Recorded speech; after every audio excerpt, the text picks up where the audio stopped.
आज मी तुम्हाला चटपटी मिरची बनवून दाखवणार आहे। त्यासाठी बघा ह्या मिरच्या मी 250 ग्रॅम घेतलेल्या आहेत। त्या पहिले जे आपण देठ काढून घेऊया, असं मधोमध कापून घेऊया। बघा अशा पद्धतीमध्ये मिरच्या बघा मी सगळ्या कापून घेतलेल्या आहेत। कढई गरम करत ठेवली, त्यामध्ये तेल टाकून घेऊया आणि तेल आपल्याला 1 चमचा टाकायचं, जो जेवतो ना तो चमचा 1 आहे। तेल गरम झालेलं आहे, त्याच्यामध्ये बघा ह्या मिरच्या टाकून घ्यायच्या। मीडियम गॅसवर एकसारखं 2 मिनिटं आपल्याला परतून घ्यायचं, असं हलवून घ्यायचं एकसारखं।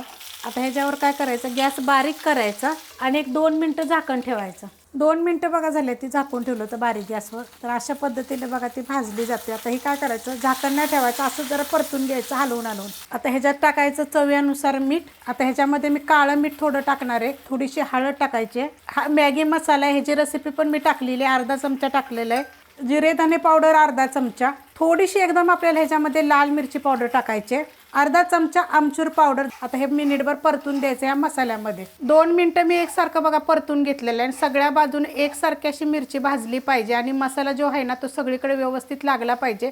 जेवढा मी टाकलाय तेवढाच तुम्ही टाका, त्यापेक्षा काही जास्त टाकू नका, कारण तेवढ्यातच चव 1 नंबर लागते।